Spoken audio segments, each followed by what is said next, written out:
Buenas, ¿cómo están? Les saluda su profesor Jorge Alvarado.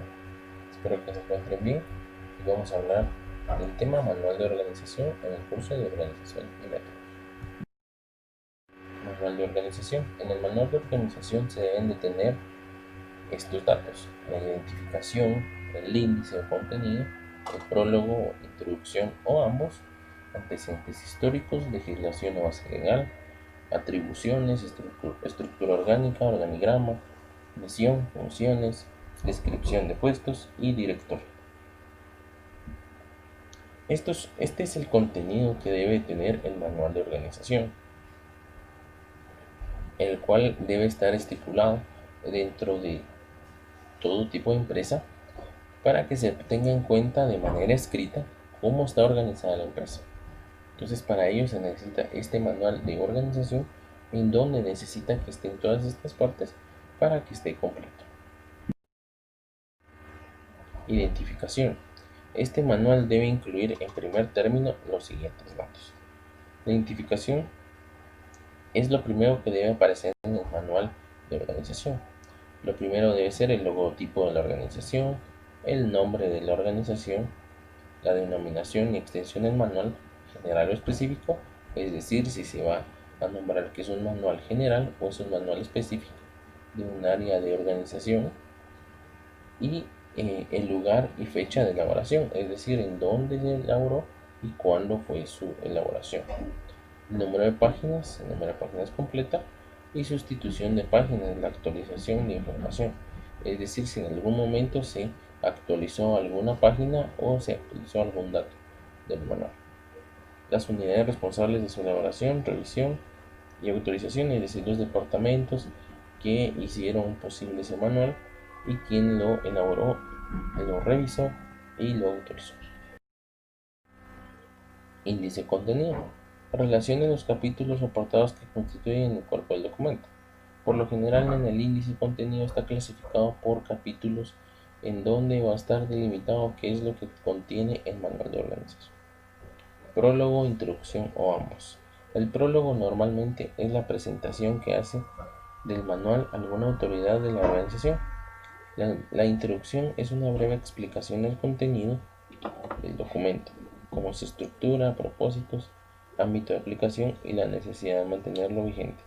Aquí tratamos de ver en el prólogo es la presentación que hace del manual alguna autoridad de la organización. Es decir, alguien importante va a decir de qué trata este manual, y la introducción es una breve explicación del contenido del documento. Antecedentes históricos. Descripción de la génesis de la organización o del área descriptiva en el manual, en la que se indica su origen, evolución y cambios significativos registrados.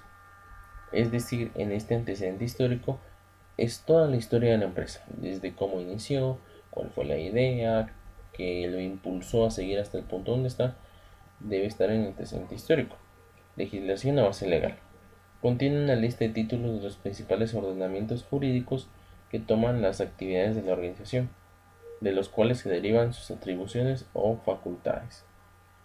Es decir, aquí nosotros podemos tener en cuenta todos los aspectos legales que rigen a la organización, desde que si es una sociedad anónima, si no lo es, si es una cooperativa incluso.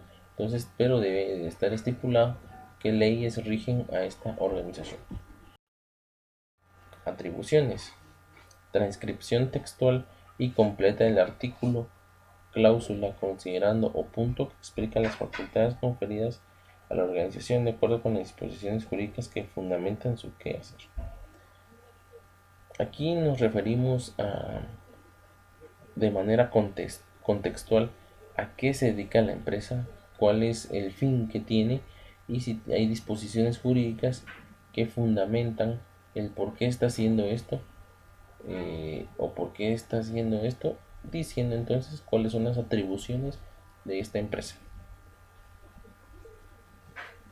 Luego nos dice la estructura orgánica. Descripción ordenada de las unidades administrativas de una organización en función de sus relaciones de jerarquía corresponde a la descripción gráfica en el organigrama. En esta estructura orgánica hablamos de que está de manera escrita cómo se está, cuál es la jerarquía de la empresa, es decir, desde quién está en el punto más alto a quién está en el punto más bajo.